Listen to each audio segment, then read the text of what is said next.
इस वक्त की बड़ी खबर रायपुर से आ रही है, जहां सीएम साय ने राज्यपाल से की मुलाकात। राज्यपाल रमन डेका से राजभवन में भेंट की। राज्यपाल को नए वर्ष की शुभकामनाएं दी।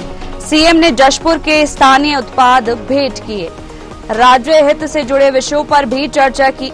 सीएम के प्रमुख सचिव सुबोध सिंह मौजूद रहे। सीएम राज्यपाल की मुलाकात के बाद अटकलें तेज हो गई है। मंत्रिमंडल विस्तार को लेकर अटकलें तेज है। 5 जनवरी को नए मंत्रियों के शपथ के कयास लगाए जा रहे हैं।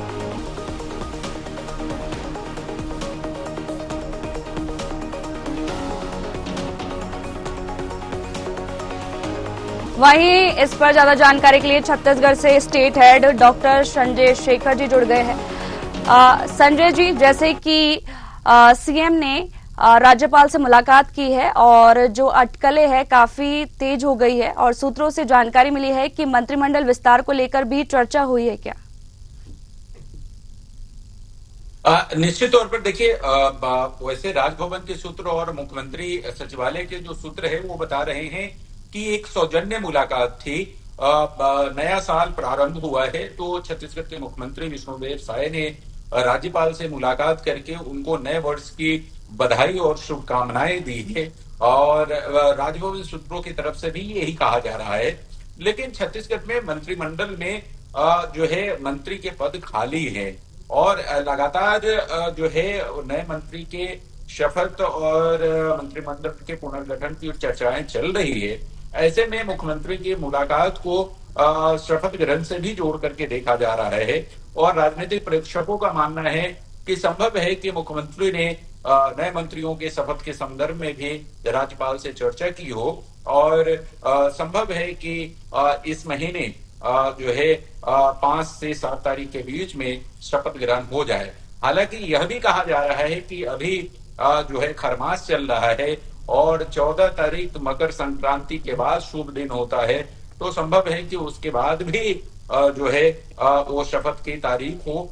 लेकिन अभी जो बातें निकल करके आ रही है उसमें तरह तरह की अटकलें लगाई जा रही है, जिसमें 5 तारीख को भी शपथ की बात की जा रही है।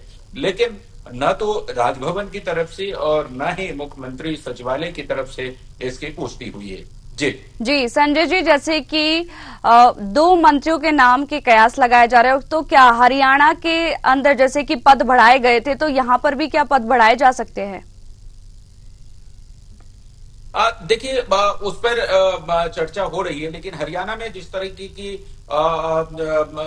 मंत्री को शपथ दिलाया गया और उसके बाद उस पे कोर्ट में वो मामला गया, उसको देखते हुए छत्तीसगढ़ सरकार कोई विवाद में पड़ना नहीं चाहती है और छत्तीसगढ़ की कोशिश है कि अभी केवल 2 मंत्रियों को शपथ दिलाई जाए और देखना ये होगा कि जो विधि विभाग है वो क्या राय देता है, जीएडी किस तरीके से उसको लेता है। लेकिन अभी तक की जो जानकारी है उसमें 2 मंत्रियों के शपथ की जो है 2 मंत्रियों को मंत्रिमंडल में लेने की चर्चा छत्तीसगढ़ में है। जी, कौन कौन से नाम मंत्रियों के शामिल है इसमें? देखिए, बहुत सारे लोग हैं। अगर चर्चा की जाए तो अमर अग्रवाल के नाम आ रहे हैं बिलासपुर से कि वो हो सकते हैं। रायपुर से राजेश मूणत का नाम लिया जा रहा है। बस्तर संभाग से बात की जाए तो बस्तर से जो है विक्रम उसेंडी का नाम लिया जा रहा है। जो मौजूदा अध्यक्ष है किरण सिंह देव, उनका नाम लिया जा रहा है। अजय चंद्राकर जो कि पूर्व मंत्री रहे हैं, उनका नाम लिया जा रहा है। गजेंद्र यादव हैं, आरएसएस के प्रमुख रहे हैं छत्तीसगढ़ के, विश्वराम यादव उनके पुत्र हैं, विधायक हैं, उनका नाम लिया जा रहा है। लेकिन भारतीय जनता पार्टी समीकरण को देखती है और उस समीकरण को अगर आप देखेंगे तो बिलासपुर से ऑलरेडी एक तो बिलासपुर संभाग की अगर बात की जाए तो डिप्टी सीएम वहां से अरविंद साहू है। इसके अलावा तोखन साहू वहां से जो है वो केंद्र में मंत्री है और इसी संभाग से वित्त मंत्री जो है वो वहां से हैं ओपी चौधरी। तो 3 लोग ऑलरेडी बिलासपुर संभाग से है, तो वहां से संभावना मुझे लगता है एक पत्रकार के तौर पे कि शायद नहीं है। दूसरी तरफ अगर हम देखें सरगुजा संभाग से, तो सरगुजा संभाग से मुख्यमंत्री खुद आते हैं।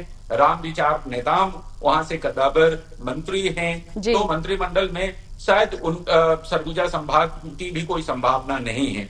अगर रायपुर संभाग से बात करें तो रायपुर संभाग से अभी केवल एक मंत्री हैं, टंकराम वर्मा, जो कि बलौदा बाजार से आते हैं। तो रायपुर संभाग से एक मंत्री मिलने की संभावना है। अब देखने वाली बात ये होगी कि ये राजेश मूणत को मौका मिलता है या अजय चंद्राकर को मौका मिलता है, या फिर इन दोनों के अतिरिक्त और कोई तीसरा व्यक्ति हो सकता है। इसी तरीके से अगर हम दुर्ग संभाग की बात करें तो दुर्ग संभाग से डिप्टी सीएम जो है विजय शर्मा, वो ऑलरेडी आते हैं।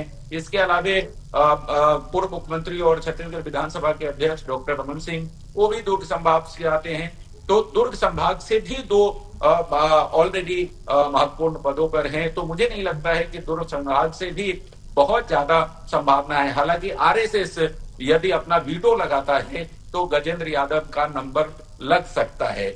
लेकिन इसके अलावे अगर हम बात करें बस्तर संभाग की, तो बस्तर संभाग से जो है अभी केवल एक मंत्री हैं, केदार कश्यप।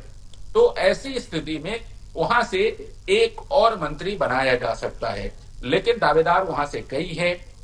विक्रम उसेंडी का नाम वहां से लिया जा रहा है, लता उसेंडी का नाम भी लिया जा रहा है, लेकिन चूंकि लता उसेंडी को पहले ही बस्तर विकास प्राधिकरण का उपाध्यक्ष बना दिया है, तो संभावना थोड़ी कम हो जाती है। हालांकि संगठन कुछ भी कर सकता है, उनको मंत्री भी बना सकता है और फिर उनके पास जो दायित्व है बस्तर विकास प्राधिकरण का, वो किसी और को दे सकता है।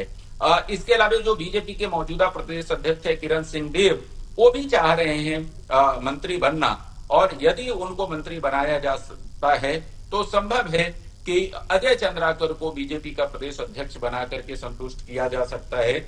और तो इस तरीके से कई समीकरण है। तो देखने की बात तो होगी कि अजय चंद्राकर का मौका लगता है। विक्रम उसेंडी की संभावना मुझे ज्यादा लगती है, क्योंकि ट्राइबल का जो समीकरण है और ट्राइबल समीकरण में जो जिस जाति का प्रतिनिधित्व अभी मंत्रिमंडल में नहीं है, उस समुदाय से विक्रम उसेंडी आते हैं, लता उसेंडी आती हैं। लेकिन लता उसेंडी चूंकि प्राधिकरण में है, तो मुझे लगता है शायद विक्रम उसेंडी का नंबर लग जाए और विक्रम उसेंडी कैबिनेट में जगह पा ले। तो इस तरह का समीकरण है। लेकिन भारतीय जनता पार्टी के जो संगठन के नेता है, वो तमाम समीकरण को, जातीय समीकरण को, क्षेत्रीय संतुलन को, अनुभव को, कैबिनेट में जरूरत को, इन तमाम चीजों को ध्यान में रख करके मुझे लगता है कि कैबिनेट में दो लोगों को जगह देंगे। जी, अब देखने वाली बात होगी कि कौन से दो मंत्रियों के नाम इसमें मंत्रिमंडल विस्तार में शामिल होते। तमाम जानकारियों के लिए आपका बहुत बहुत शुक्रिया। बता दें कि सीएम साय ने राज्यपाल से मुलाकात की है और साथ ही मंत्रिमंडल विस्तार को लेकर चर्चा भी तेज हो गई है। वहीं इसमें दो मंत्रियों के नाम शामिल है। अब देखना होगा कि वो कौन है दो मंत्री।